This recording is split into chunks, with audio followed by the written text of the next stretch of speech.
Welcome back to Let's Play Ghostbusters. I'm BurningDogFace, and off to a bad start today. I'm real late for starters because I had a dentist appointment. Sun's already going down as I'm starting to film this. And second, I lost the first video I filmed because of that audio bug where I just lose everything. Great! But, at any rate, we're here in Central Park. You all right? How's that gate coming? And no sooner did had I loaded my game when the paragoggles told me there was something in range. Wow. Look at the storm system building above that tower. Remember the last time we saw that kind of atmospheric disturbance? That's right. At Dana Barrett's building the night she turned into a dog. Then I went over here, and I found this. The Whistling Bust of Mausch. Circa 1734. Friedrich der Mausch was a damned sneak, and is always up to something. His bust, carved by the Italian genius Mascarpone, is the exact same way.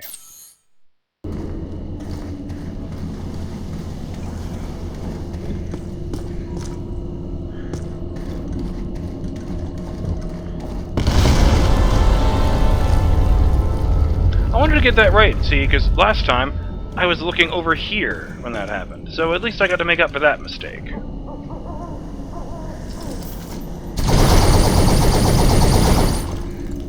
And the desecration begins. Oh yeah.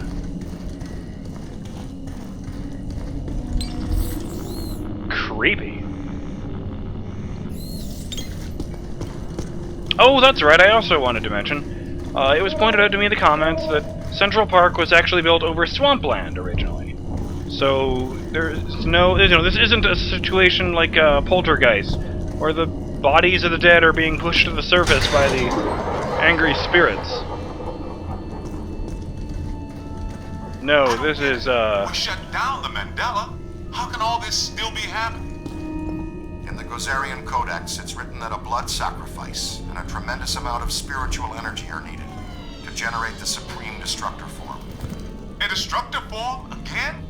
Peck probably couldn't draw sufficient energy from the mandala before we shut it down. He found an alternate source in our containment unit.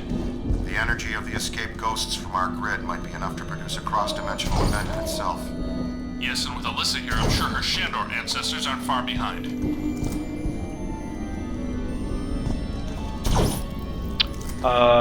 Yes. This would indicate that this cemetery has been pushed through from the ghost world. Which doesn't make any sense to me, because everybody in the ghost world is already dead. What need have they for cemeteries? Oh, and, what was that?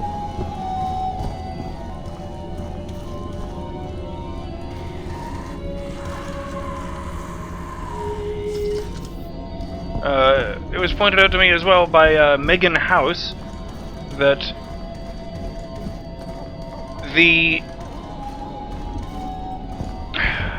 that one cursed artifact I missed on Shandor Island, well, the one I knew I missed. I checked on the replay mission screen, it said I actually missed 2 of them. But,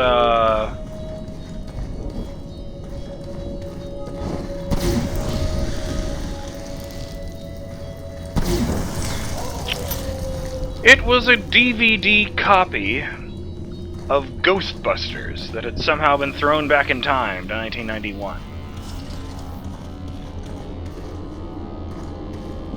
So that's a bummer. If ever there was an item I would want to get my hands on, if ever there's a thing I wanted to bring into the firehouse, that would be it. Time-traveling, fourth wall breaking piece of entertainment. Oh yes, I remember this. I spent quite a bit of time trying to melt this door.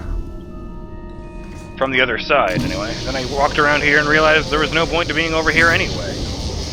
Now, come on, I bet you could drive a regular car through that.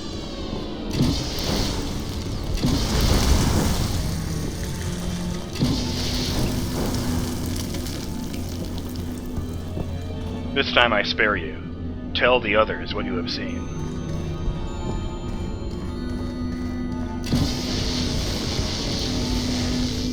Huh. That one must be painted on.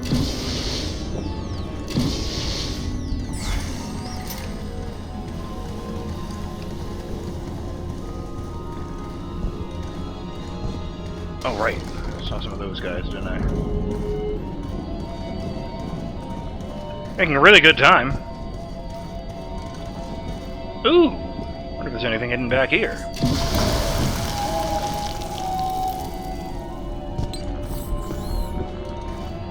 No.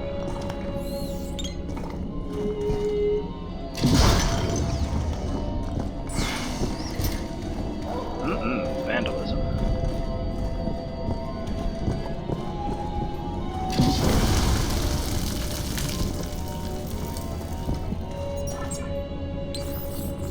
Oh. That's not what I thought it was. That might be the spot where I found the other one of the, like around that corner, that might be where I found the other one of the artifacts I've already found here. And it is Ghostbusters Mug Balloon. A classy souvenir. Circa 1989, the Ghostbusters offered the souvenir mug and balloon as a service premium during the comeback phase of their career. It's assumed that one of the escapee ghosts from the containment unit snatched these and carried them to the Central Park Cemetery. Even ghosts like to pick up a souvenir occasionally.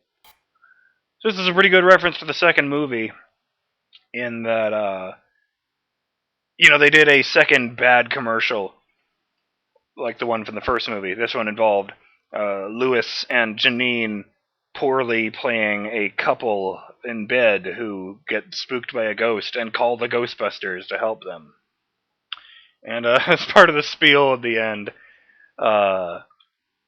they held up it's like a complimentary coffee mug with with the hiring of our services and free balloons for the kids. So it's a pretty good reference. And again, I love that it actually has the the two fingers alternate logo in universe, because they totally did that, even though it made no sense. Having the old doors on Ecto 1 and the old sign from above the firehouse stuffed in the in that closet or whatever it was, the storage room, that's probably one of my favorite Easter eggs in the entire game. I wish I could trade that evil phone I found for the DVD. I'd much rather watch Ghostbusters than talk to Satan. How's there even a church here? Whatever.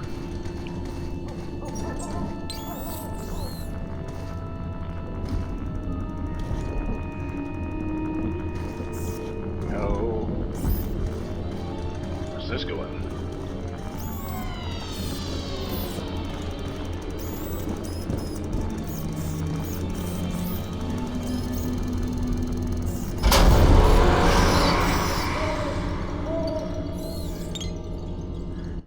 That's just great. What are they weak against? Thank you.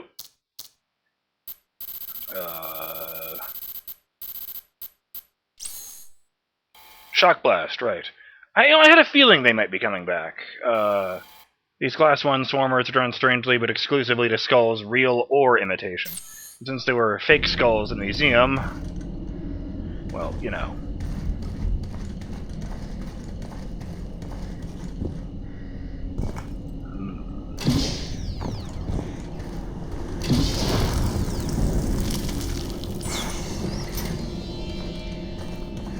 Oh, that's right. Wanted to get a screenshot of this.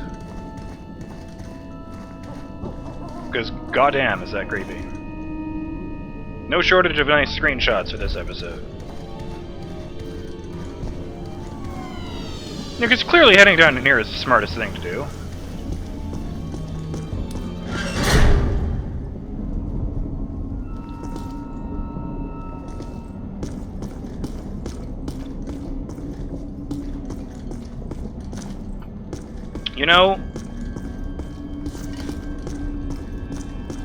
Shouldn't be here. You're telling me. Don't worry, folks, we're almost through the bits I've already seen. actually ended up getting lost for quite a ways last time, so, you know, you got to miss that.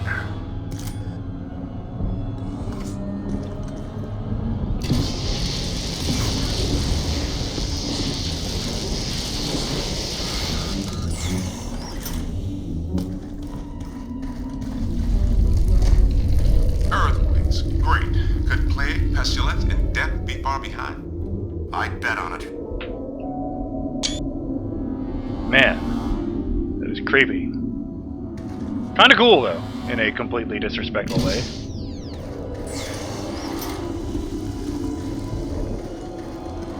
So I don't know if I ever made it clear, there's no button for the flashlight. It automatically comes on and turns off as you enter areas the game has designated as bright or dark. I don't know who you are, who you used to be, but rest in peace.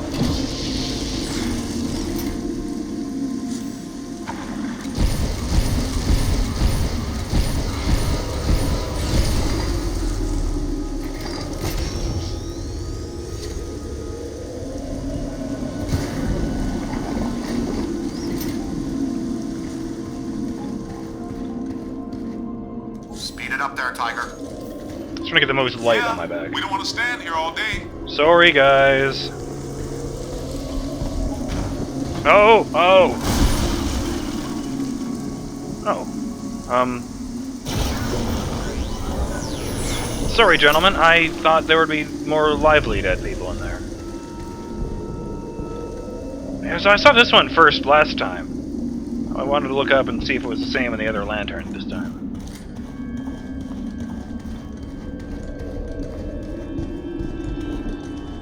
Oh, here we go.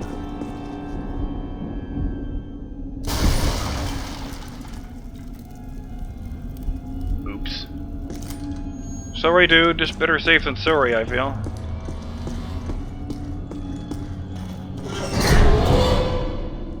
Haas, you all right? How's that gate coming?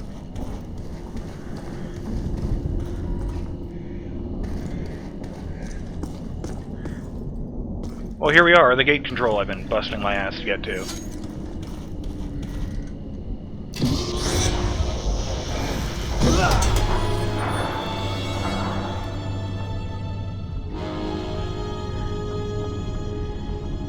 Come on in, boys. The party's just getting started.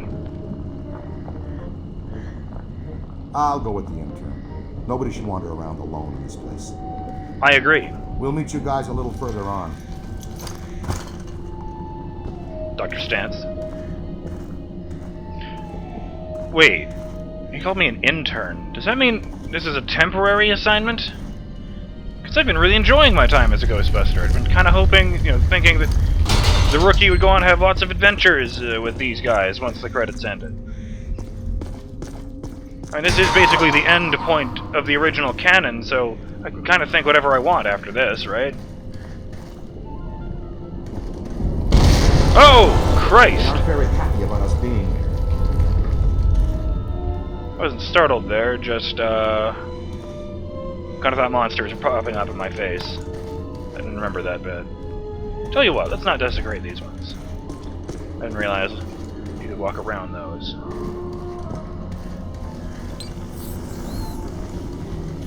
Whoa, whoa! I didn't see this last time. Hey, Ray, you see this? You seeing this shit, man?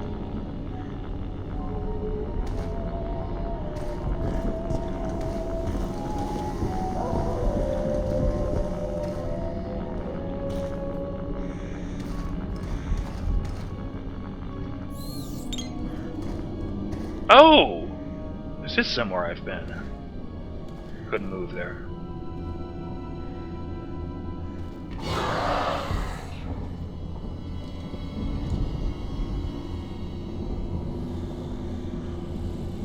You saw them too, didn't you?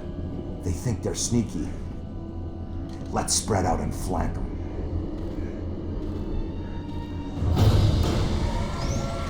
Oh! So that is a cemetery crawler. Class 2 Vermin Mimic. Weak against the Boson Dart. I feel like the first word in the description is a typo. Cemetery, closely related to imprinting vermin spirits, aka candelabrum crawlers, like other scuttlers. Okay, fuck it. I'm going to read it in a way that makes sense in my head. Closely related to imprinting vermin spirits, aka candelabrum crawlers, like other scuttlers, these Class 2 vermin mimics are powered by swarming minor spirits that animate gravestones and other funerary monuments. Because cemetery crawlers are composed primarily of stone, they are more resistant to damage than is typical for Class 2 entities. It is another reason why it is probably best to spend as little time in haunted cemeteries as possible. Oh, then we have the cultists, like the one who was rushing me through the mirror, and currently mauling me on the right side is the last thing I saw before I got to the end of the first video, the Grave Fiend. Class 6 Reanimator. Weak against the Shock Blast. Known to haunt cemeteries and other less official boneyards, Grave Fiends are semi-sentient, self-aware entities whose hatred and anger in life now fuels their malicious and highly antisocial behavior in death. Not a terribly imaginative or cunning fighter, your average Grave Fiend makes up for its simple nature by sheer volume, inhabiting as many interred skeletons and bodies as possible. These dangerous entities prove that the living dead are not entirely the products of a fevered mind or a tired genre.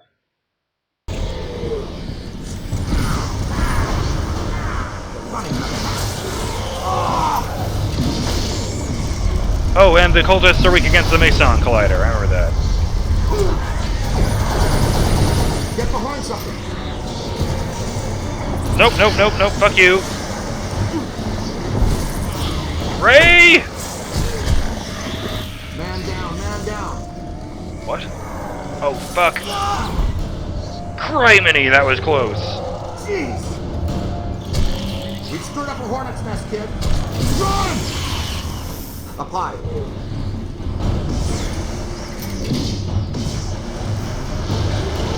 Eat shit!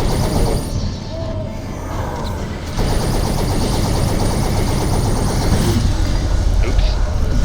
Oh!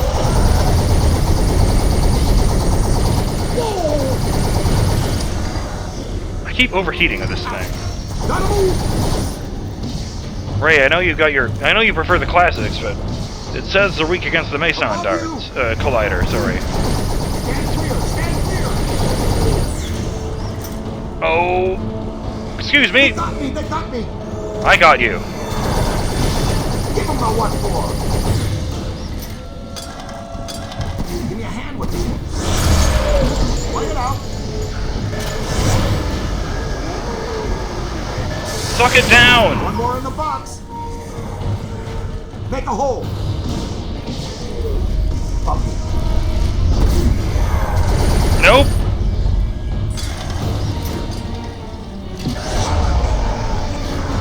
You own that freak! Hell yes, saying owned before it was cool. And before it was lame.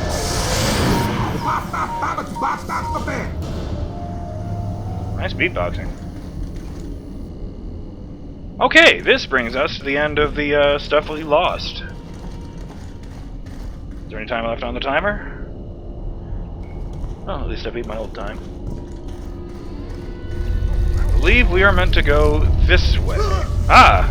Right, sorry. Sorry, me.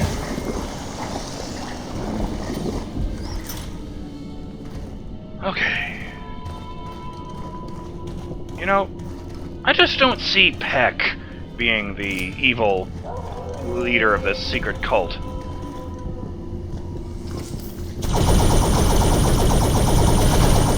I figure he's got to be double possessed or something. You should have run away. Here's what I think of that. Shut the fuck up. I am not afraid of you.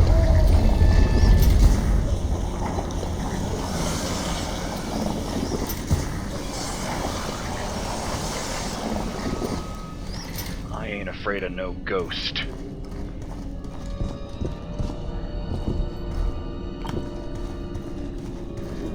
No monsters either while we're at it. Hey, a new one!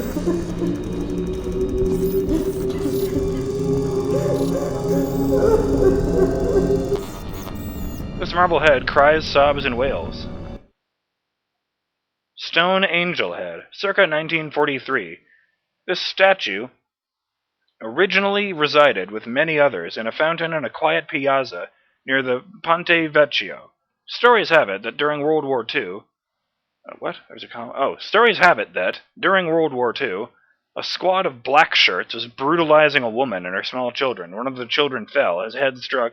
Oh, there's a period there. When one of the children fell, his head struck the rim of the fountain and he died instantly. The fountain's cherubs stirred to life at that moment, wailing and crying, beseeching, Perche, il duce, perche. Indeed, the stone cherubs never stopped and made such an awful and pain-filled sound that the fountain had to be demolished by explosives. A single stone angel head was gathered up by villagers and hidden in a deep well until Mussolini was overthrown, which is the exact moment the head stopped crying. Wow.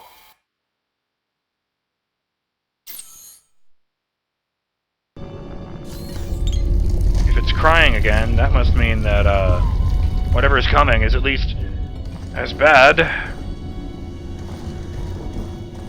as the fascist attempted takeover of Europe. Jesus.